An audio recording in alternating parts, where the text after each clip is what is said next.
AITA for calling my mom after my husband let his family take over our home? My name is Violet. I am 26 and until this situation happened, I thought I was doing a pretty decent job of building a calm little life. My husband, Mason, and I had bought our first house 4 months earlier. It was not fancy. It was a regular 3-bedroom place in a quiet suburb, with a small backyard, a dishwasher that only worked when it felt like it, and one hallway light that flickered unless you tapped the switch just right. But it was ours. At least I thought it was. I work from home doing scheduling and billing support for a dental supply company, so one bedroom became my office. I had a desk facing the window, 2 monitors, a headset, color-coded folders, and a little whiteboard where I wrote out my weekly deadlines. It was not beautiful, but it was organized. I needed it that way because my job depends on me being reachable and accurate. The 3rd bedroom was supposed to be the nursery. I was only 4 months pregnant, so it was not finished yet. One wall was painted soft green because I didn't want everything to be pink or blue. There was still painter's tape in one corner. A half-built crib box leaned against the closet wall, and a tiny pair of yellow socks sat on the dresser. I kept moving those socks around for no reason other than I liked seeing them. They made the pregnancy feel real when everything else felt scary. And it had been scary. I was having a harder pregnancy than I admitted to people. The nausea was bad, but the dizziness was worse. My blood pressure had been unstable, and my OB kept telling me to hydrate, rest, and stop pretending I was fine when I wasn't. I heard her. I just didn't always listen. Mason knew all of this. He was the one who found me after I collapsed in our kitchen and suffered a minor injury. I remember standing at the sink rinsing a glass. Then the room tilted sideways. I woke up to Mason shouting my name like he was trying to pull me out of water. There was a sharp pain near my hairline, and his hands were shaking when he held my face. The hospital kept me for a week. They monitored my blood pressure, checked the baby, adjusted my fluids, and told me about 15 different ways to avoid stress. My discharge papers literally said rest, hydrate, follow up with my OB, and avoid unnecessary strain. When Mason picked me up, I was still weak.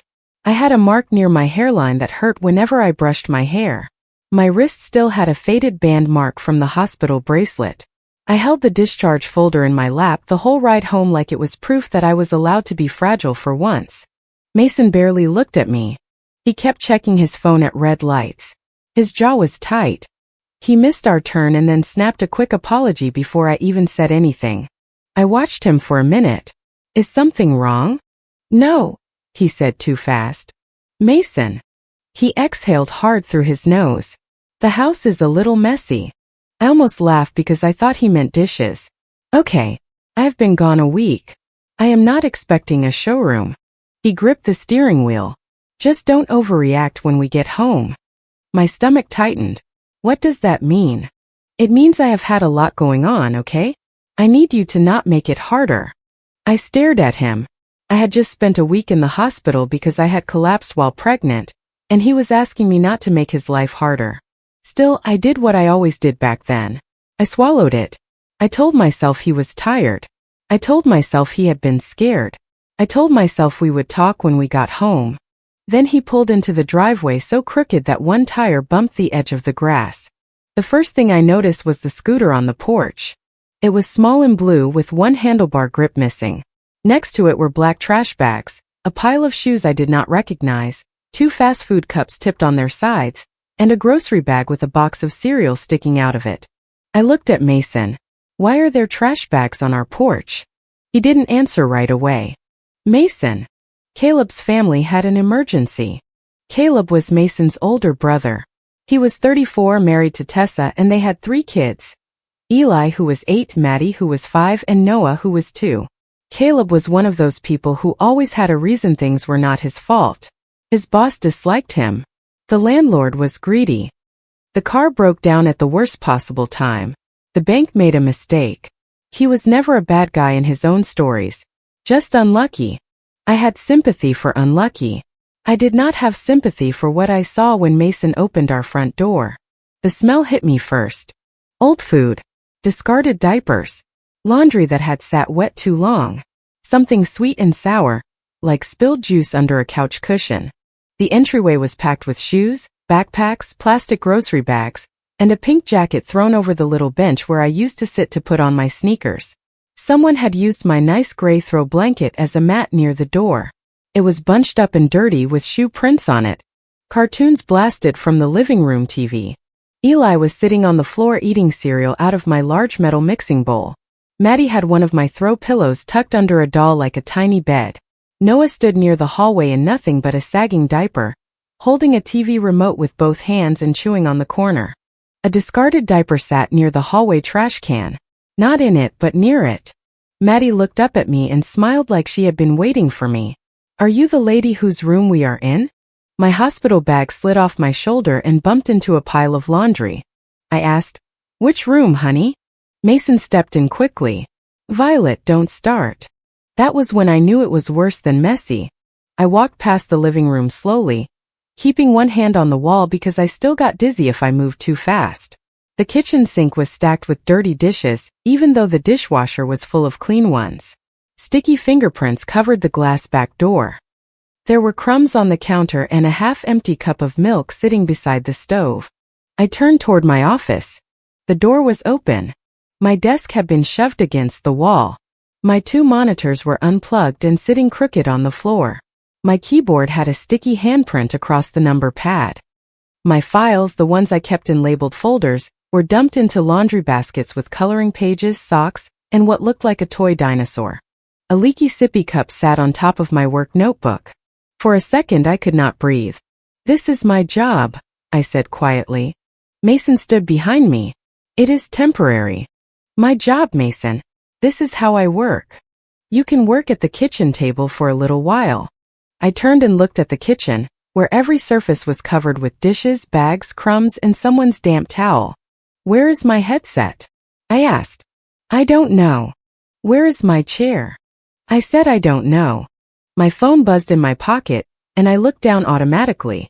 It was a Slack notification from my manager that read, "Just checking in. No pressure, but will you be able to work remotely after medical leave? Or do we need to adjust coverage next week?" I stared at the message while standing in my ruined office and felt something cold settle in my chest. Then I remembered the nursery. I left Mason standing there and walked down the hall. The nursery door was half closed. Pushed it open. Caleb and Tessa's belongings were everywhere. Sleeping bags were spread across the floor. Suitcases were open against the wall. The changing table had Tessa's makeup bag and a pile of adult clothes on it. The dresser drawers were open, filled with someone else's socks and shirts. The crib box had been shoved into the closet and dented down one side. The soft green wall I had painted had scratches near the bottom. The yellow baby socks were on the floor under a backpack. I bent down, picked them up, and just stood there. Mason spoke from the doorway. "Violet." I couldn't look at him. "You put them in the nursery? Where else were they supposed to go?" That sentence did something to me. Not because it was loud. It was not. Mason actually sounded exhausted, like I was being unreasonable by asking why my baby's room had been turned into a crash pad while I was in the hospital. I folded the little socks in my hand. "You made this decision while I was in a hospital bed. They had nowhere else to go. You didn't ask me. I didn't want to stress you out. So you waited until I came home from the hospital and walked into it?" His face tightened. "They are my family." I looked at him then. "I am your family. So is the baby." He looked away. That was the first moment I understood this wasn't just about Caleb needing help. Mason had decided that his brother's crisis counted more than my recovery, my work, my home, and our baby's space. I asked where Caleb and Tessa were. "Caleb went to get more stuff from storage," Mason said. "Tessa is resting. She is overwhelmed." "Resting where?" He hesitated. I walked toward our bedroom so fast I had to grab the wall halfway there. Tessa was not in our bed, thankfully, but she was in the other room at the end of the hall, the one they had clearly taken over as extra space. She was lying on a pile of blankets, scrolling on her phone while the cartoons played loudly from the living room, and her toddler wandered around half-dressed. She looked up at me with tired eyes. "Hey." That was it. Not asking how I was. Not apologizing for my hospital stay. Not thanking me for letting them be there, even though I had not let anyone do anything. I said, "Noah is by the stairs." She sighed like I had asked her to move a couch. He is fine. He is too. You don't understand what it is like having kids yet. I stood there in my loose hospital clothes with a mark on my head and my hand on my stomach. You are right, I said. I don't understand letting a 2-year-old wander around unsupervised near a staircase. Her mouth tightened. I have had a migraine for 2 days. I wanted to say a lot of things. I wanted to ask why her migraine mattered more than my blood pressure. I wanted to ask why I had come home from the hospital and immediately become the most responsible adult in the house. Instead, I walked away. My phone buzzed again. This time it was a text message from Diane, Mason's mother. She wrote, Violet, I know you have been through a lot, but Mason is drowning and Caleb already feels ashamed. Please don't make this harder on Mason. Family helps family. I read it twice. Then I looked at Mason, who was standing in the hallway watching me. Your mother thinks I am making this harder? I asked. He rubbed his forehead. Please don't start with my mom. This is already stressful. For you. For everyone. I held up the phone. Did you tell her they are in my office and the nursery? He didn't answer. Did you tell her I came home 2 hours after being discharged and found discarded diapers in the hallway? Violet, she is worried about Caleb. Did you tell her? He looked down. I saved a screenshot of Diane's message. I didn't even know why at first. I just had this sharp, clear thought that if everyone was going to rewrite what happened, I needed a record of the original version. A few minutes later, Caleb came through the front door carrying another trash bag and a duffel bag.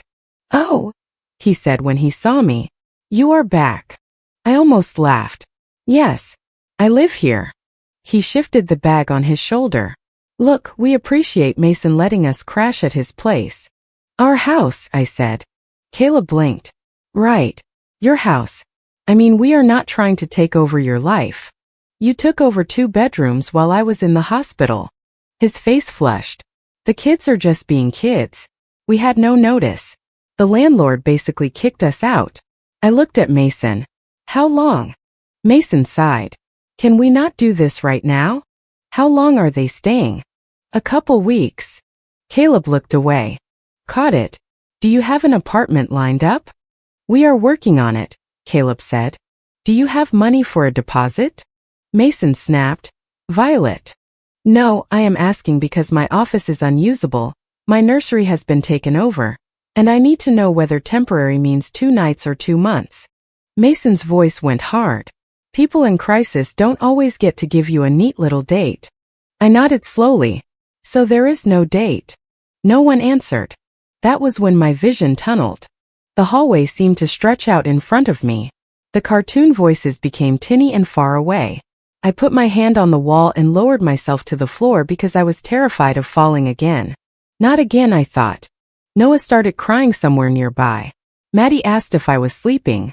Nobody came for several seconds. Finally, Mason crouched beside me. What are you doing? I am dizzy. Then go lie down. I need quiet. He looked around, overwhelmed and irritated.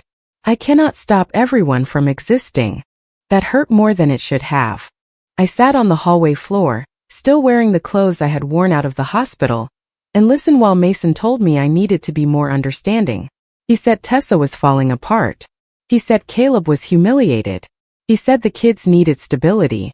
Then he said, you could at least help Tessa with the kids while you are resting. You are home all day anyway. Everything in me went still. I was discharged from the hospital 2 hours ago, I said. I know that. No, you don't. He frowned. What is that supposed to mean? It means you know the fact, but you don't care about the reality. He stood up, frustrated. That is not fair. You unplugged my job and gave away my baby's room while I was being monitored in a hospital bed, and now you want me to babysit. I didn't give away anything. I helped my brother. At my expense. You are making this about yourself. I looked at him, and for the first time in our marriage, I understood that continuing to argue privately would not help. He kept turning every practical question into a test of my kindness. Where would I work? I was selfish. Where would the baby's things go? I was dramatic. How long would they stay? I was cold. So I stopped arguing with him. I called my mother. Mason immediately said, "Don't drag people into this." I put the phone on speaker and looked him in the eye. "You moved people into our home while I was hospitalized. They are already in it." My mom Ruth answered on the second ring. "Hey honey, are you home?" I tried to say yes, but my voice cracked. Her tone changed instantly. "What happened?" Mason muttered a complaint in the background. My mom heard him. "Put me on speaker," she demanded. "Mom," I started, but she interrupted. "Put me on speaker right now." "You are on speaker." I told her everything. Not dramatically. Not screaming. I just said it clearly. "I got discharged today. Mason brought me home. Caleb, Tessa, and the kids are living here. My office is taken apart. The nursery is being used as a bedroom. The house is completely chaotic. Mason says I should help with the kids because I am home all day." There was silence. Then Ruth asked, "Are you safe right now?" That question almost broke me. I looked around at the hallway, the mess near the trash can, the bags, the noise, Mason's angry face, and my baby's sock still in my hand. "I don't know," I said. Ruth's voice became flat and calm. "Sit down. Drink water. Do not argue with anyone until I get there." Mason stepped closer to the phone. "Ruth, this is a family emergency." She answered, "Good. Then family is coming." She hung up. Mason paced the kitchen for 20 minutes, furious in that quiet way people get when they know they are losing control but still think they are right. He texted someone. Caleb disappeared into the nursery. Tessa kept her door closed. The kids kept running around because nobody had given them structure, food, or a bedtime. I sat at the kitchen table with a glass of water and my hospital discharge papers in front of me like a shield. Then headlights swept across the front windows. My mother arrived with my 3 brothers. Isaac, my oldest brother, is 33 and practical to the point of being annoying. Owen is 30, blunt, and has never learned how to soften a sentence in his life. Lucas is 24, quieter than the other 2, but he notices everything. They came in carrying bottled water, trash bags, cleaning wipes, clean pajamas, my favorite crackers, and a container of soup. Like this was both a rescue mission and a normal Tuesday. Ruth walked straight to me first. She cupped my face gently, checked the mark near my hairline, and then looked me up and down. "You are leaving with me tonight," she said. Mason stepped forward. "You cannot just come in here and decide that." Ruth turned to him. She did not raise her voice. "If your family gets to take over her home while she is sick and pregnant, then her family gets to come protect her." Owen looked at Mason. "You did this while she was hospitalized?" Mason's face reddened. "I was handling a crisis." Owen looked around the living room. "Looks like you created one." Isaac had already opened the windows. He stepped over the laundry and picked up the discarded trash with a bag wrapped over his hand. "This is not messy," he said. "Messy as dishes in the sink. This is an unsafe environment." Lucas didn't say much. He just started taking photos. The office. The nursery. The dented crib box. The wet towel on the nursery carpet. The sticky keyboard. My work papers mixed with toys and medical bills. He found my missing headset under a couch cushion and my ergonomic chair in the garage with a box of tools sitting on it. Mason noticed the photos and snapped, "Is that really necessary?" Lucas looked at him calmly. "Yes." Caleb came out of the nursery. "What is going on here?" Owen pointed at him. "Pack the bags. The debate is over." Caleb scoffed. "You don't get to throw my kids out."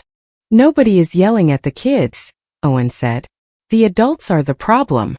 Mason kept repeating that Caleb had nowhere to go, that it was temporary, and that everyone was overreacting. Ruth told me to eat a few crackers and keep drinking water. Isaac started clearing a safe path through the hallway. Lucas documented damaged items and separated my work papers into a clean box. For the first time since I stepped through the front door, I felt like someone saw what I saw. Then Diane arrived. I knew Caleb had called her because she came in hot. Her purse was still on her shoulder, and her mouth was already open. "Violet, I am very disappointed that you," she began. Ruth stepped in front of her before she could finish. "Before you complete that sentence, walk down the hall." Diane blinked. "Excuse me." "Walk down the hall." Diane looked annoyed, but she did it. She stepped over a diaper bag. She saw the kitchen. She saw the office. Her face changed a little there, but she still seemed ready to defend her son. Then Ruth opened the nursery door. Diane stopped. She looked at the sleeping bags, the suitcases, the adult clothes in the baby's dresser, the crushed crib box shoved into the closet, the scratched green wall, the tiny yellow socks which I had put back on the dresser but still looked dirty from being on the floor. Diane's voice came out smaller. Caleb told me they were sleeping on the couch. I said, "They are in my office in my baby's room." She turned toward Caleb, who was standing in the hall with his arms crossed. "Caleb," she said, "do not lie to me while I am standing in the proof." He held up his hands. "I didn't want to worry you. You told me Violet was making you feel unwelcome because you had nowhere else to go for a few nights." "It was sudden," he said. "The landlord was impossible." Diane stared at him. "We gave you 3 months of rent in February. Where did it go?" The whole hallway went quiet. Mason looked at Caleb. "What?" Caleb's jaw worked. "It got complicated." Diane's expression hardened. "No. It got spent." That was how the truth came out. Caleb and Tessa had not been suddenly thrown out because the property was being sold, which was the version Mason had been told. They had missed rent repeatedly. They had ignored notices. There had been damage to the rental, including a broken interior door and stained carpet. Diane and 2 relatives had already helped them months earlier, but Caleb had apparently used part of the money to catch up on other bills and part of it on things he could not clearly explain. Mason looked stunned, but I couldn't feel sorry for him yet. Because even if Caleb had told the truth, Mason still moved them into my home without asking me. The argument got loud enough that Tessa finally came out. Her hair was messy, and she had her phone in one hand. "Can everyone stop acting like I am the only problem?" Diane snapped. "No one even mentioned you yet." Tessa laughed, but it sounded awful. "You are all thinking it. Tessa should watch the kids. Tessa should clean. Tessa should fix Caleb's mess. Tessa should smile and be grateful." Caleb said, "Not now." She turned on him. "No, it is always not now. I cannot do this anymore." Ruth quietly guided Eli and Maddie into the living room with Isaac so they would not hear everything. Lucas picked up Noah and gave him a clean cup of water. Nobody punished the kids. Nobody snapped at them. They were just small and tired and stuck in a disaster the adults had made. Tessa kept talking. "I was leaving anyway," she said. Caleb went pale. Diane asked, "Leaving where?" Tessa's eyes filled with tears, but she sounded more angry than sad. "With someone else. I have been talking to him for months. I never said I wanted to be the strong one. I never wanted 3 kids. I never wanted any of this." The room went so silent I could hear the cartoon still playing in the living room. Caleb looked humiliated, but not shocked enough. That told me part of him already knew. Ruth's voice was low. "Then you should have left. Not left your family in my daughter's hallway." Tessa covered her face. "You don't know what it is like." I felt sorry for her for about 10 seconds. Then I remembered I had been expected to sacrifice my own well-being for a woman who would not even clean up after her own children. Mason sank into one of the kitchen chairs like his knees gave out. For a while everyone talked over everyone. Caleb blamed Tessa. Tessa blamed Caleb. Diane demanded the truth about the rent. Owen told Caleb to stop using the word temporary like it was a magic spell. Isaac kept cleaning because Isaac deals with emotions by making trash disappear. Then Mason started crying. Not loud. Not performative. He put his hands over his face. "When I found you on the kitchen floor, I thought the absolute worst," he said. "For a few seconds I feared I had lost both you and the baby forever. I haven't slept right since. I didn't know what to do with that fear. My throat tightened despite myself." He kept going. "Then Caleb called and he was crying and the kids were in the car. I just thought if I could fix that, I could keep something from falling apart." I understood him in that moment. I did. I understood the fear. I understood the panic. I understood that he had watched me unconscious and carried that image around like a heavy weight. But understanding is not the same as excusing. I said, "Then why did you make home the place I had to survive next?" He flinched. "I needed you," I said. "I needed rest. I needed safety. I needed my job and my baby's room and a clean hallway. You gave all of that away, and then told me I was selfish for noticing. He whispered, I am sorry. Ruth stepped beside me. You can explain later. Right now she is leaving. Mason looked up. Leaving? I stood slowly. I am going to Mom's tonight. This is your house. I know. And right now it doesn't feel safe. Diane took a long breath, then turned to Caleb. You and the children are coming to my house tonight. Caleb started to protest. She cut him off. Temporarily. With rules. Job applications. Childcare. No blaming Violet. No bringing this chaos into my home and pretending it is bad luck. Owen added, and don't call her selfish again. Diane looked at me then, and for the first time since I had known her, she looked ashamed. Violet, she said, I owe you an apology. I should have come here before I opened my mouth. I was too tired to be graceful. Yes, you should have. She nodded. You are right. Tessa's sister came about 40 minutes later. Tessa left with one suitcase and swollen eyes. She did not take the children. I don't know if she cried because she felt guilty or because she was relieved. Maybe both. Caleb packed while my brothers watched. Not in a threatening way. Just in a firm manner to ensure he did not make any more excuses. Isaac helped carry bags to Diane's car but did not make small talk. Lucas made sure the kids had their stuffed animals and shoes. When Mason tried to speak again, Owen stood by the front door and firmly reminded him that he did not get points for helping his brother by sacrificing his wife's well-being. Mason ended up at a hotel near his job. He asked if he could stay in the house after everyone left. I said no. He looked broken when I said it, but I was too tired to hold his brokenness for him. That night I slept in my childhood bedroom at my mother's house in clean pajamas she had brought for me. She put water and crackers on the nightstand like I was 12 again. Before I fell asleep, I heard her in the kitchen talking quietly to my brothers about carpet cleaners, replacement costs, and who could come by early. The next 2 days were not dramatic. They were focused on work. Professional cleaners came for the carpets and upholstery. I kept the receipt. Mason paid it without arguing. Isaac rebuilt my office first because I needed to answer my manager and explain that yes, I could still work remotely after medical leave, just not from a house that had been turned upside down without my consent. Lucas found most of my work documents. Some were stained. One notebook was ruined completely. Diane replaced it, along with a new headset and a baby blanket. She left them in a gift bag with a handwritten note that read, I should have protected you better from my assumptions. I am sorry. Owen and Isaac assembled the crib properly. They argued for 20 minutes over the instructions, then pretended they had not argued when I walked in. The green wall had to be touched up where it was scratched. I repainted that section myself slowly, with Ruth hovering behind me telling me not to overdo it. The yellow socks went back on the dresser. Diane started helping with meal planning. Not in a pushy way. She texted Ruth and they came up with freezer meals, easy breakfasts, prenatal vitamins near my coffee mugs, even though I was barely drinking coffee anymore, and hydration reminders taped to the fridge. I did not forgive Diane instantly, but I respected that she stopped defending the lie once she saw the truth. Mason texted me from the hotel the first night saying, I am sorry. I failed you. Can I come home tomorrow so we can talk? I stared at the message for a long time before answering. No, we can talk, but you are not moving back in right now.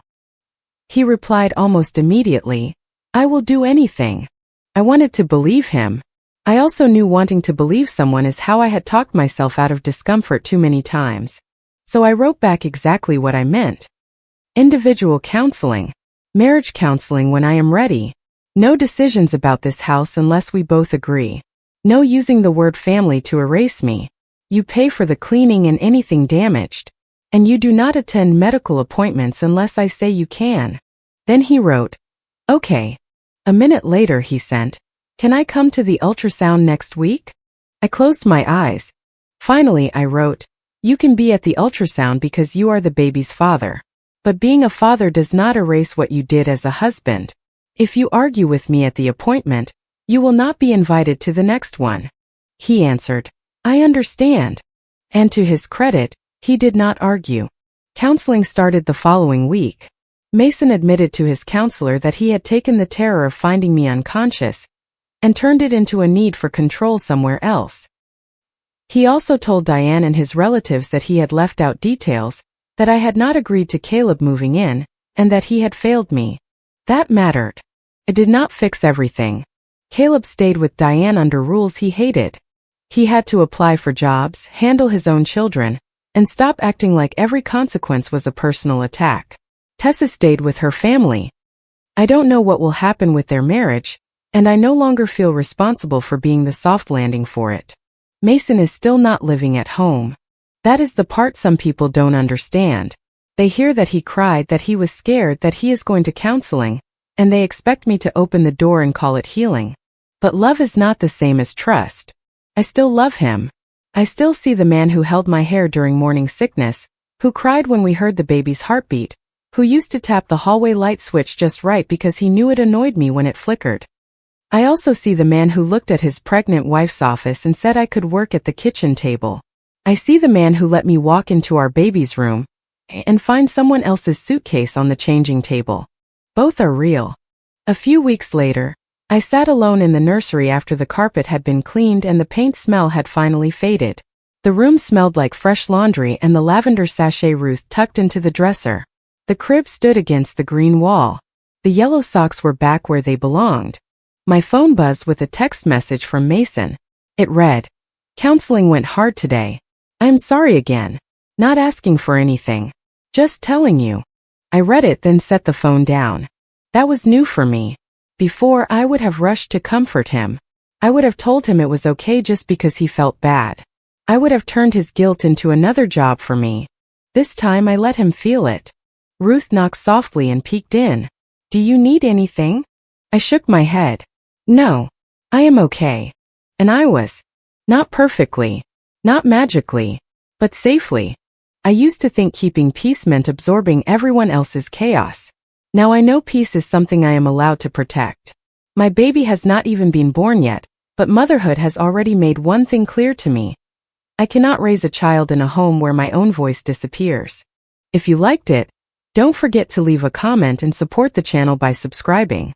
See you in the upcoming stories.